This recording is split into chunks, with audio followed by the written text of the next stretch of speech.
It has been 2 years since the devastation of Hurricanes Hannah and Ike, and in certain parts of Grand Turk and South Caicos, tarpaulin can still be seen on rooftops, and emergency tents are still on persons' properties. In an interview with News 4, we asked the man responsible for disaster management whether the TCI is ready for this year's hurricane season. Regarding the preparedness of the Turks and Caicos for the hurricane season, speaking for the Department of Disaster Management and somewhat for the TCIG as a whole, we are in a position of preparedness, but as I would say, there is always more work to be done. So we can always improve our state of preparedness, and all the little things that we need to have sewn up, so to speak, we are making preparations to have that done. Robinson added that there is always room for improvement in preparing for a hurricane season. In a recent news broadcast earlier this week, it was reported that the South Caicos Concerned Citizens Association is in the process of raising some much-needed funds for rebuilding after Hurricane Ike 2 years ago. Robinson spoke about the much-talked-about monies allocated for those seriously affected after Hurricane Ike.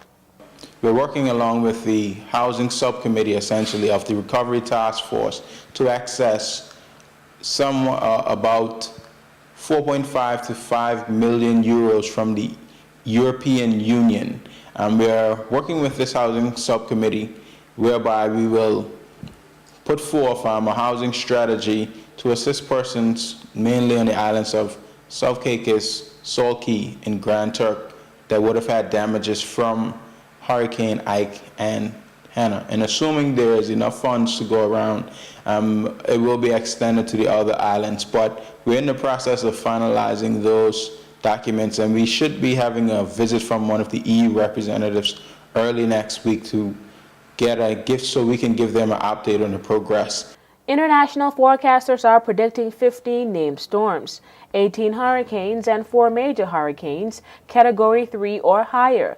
They have also predicted a 58% chance of a major hurricane for the Caribbean, and that of course includes the Turks and Caicos Islands. Robinson encourages residents to always be prepared.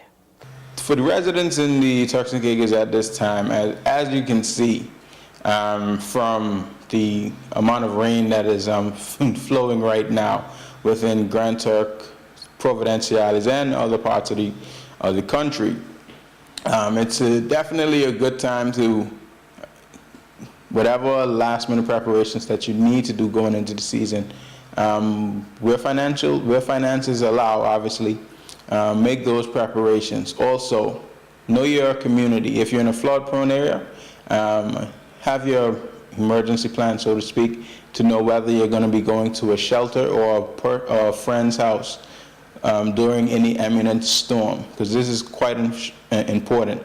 For WIB4 News, I'm Takara Bain.